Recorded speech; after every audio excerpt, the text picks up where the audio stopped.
In 1997, Apple was just 90 days away from bankruptcy. The company that once revolutionized computers was bleeding money. Its products were failing, and investors had lost hope. But then, Steve Jobs returned, and in just a few years, he pulled off one of the greatest comebacks in business history. This is the incredible story of how Apple almost died and how Jobs saved it. Apple's journey began in 1976 when two college dropouts, Steve Jobs and Steve Wozniak, built the first Apple computer in a garage. By the 1980s, Apple was a tech giant, changing the industry with the Macintosh, one of the first personal computers with a graphical user interface. But behind the scenes, things weren't so perfect. By 1985, internal conflicts led to Steve Jobs being forced out of the company he built. Without his vision, Apple lost its identity. Over the next decade, Apple made a series of terrible decisions, expanding into too many products, launching failed devices, and struggling to compete with Microsoft, whose Windows operating system dominated the market. By the mid-90s, Apple's products were expensive, outdated, and confusing. Sales plummeted, and the company was burning through cash. In 1997, Apple was on the verge of bankruptcy, losing over $1 billion a year. With no clear direction and no innovation, Apple was desperate. They needed a miracle. And that's when Steve Jobs made his return. And everything changed.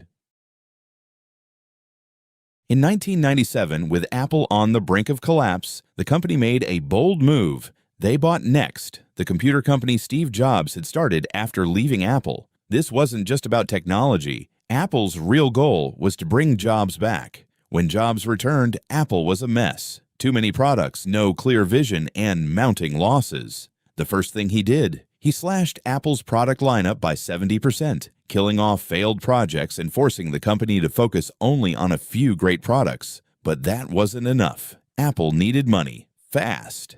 In a shocking move, Jobs turned to his biggest rival, Bill Gates. In a deal that shocked the tech world, Microsoft invested $150 million into Apple, keeping it alive. But Jobs knew money alone wouldn't save Apple. He needed to rebuild the brand, streamline operations, and bring back innovation. He introduced a new design philosophy, simple, sleek, and user-friendly. And then, in 1998, Apple launched its first major comeback product, the iMac.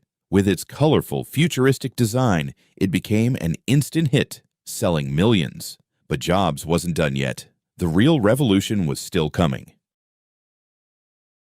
The iMac was just the beginning. Steve Jobs had a bigger vision to make Apple not just a computer company, but a lifestyle brand. First, he reinvented Apple's marketing. The Think Different campaign made Apple cool again, positioning it as the brand for creatives, innovators, and rebels.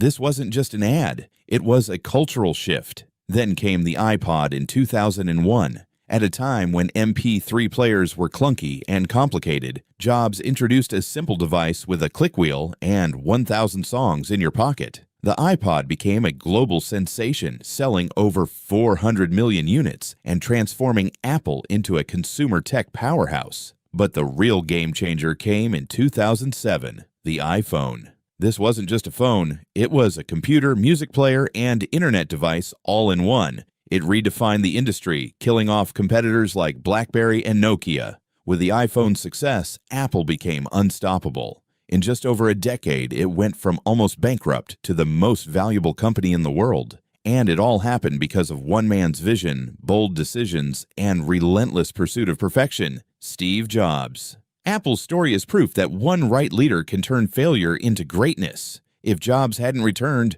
would Apple even exist today? Let me know what you think in the comments.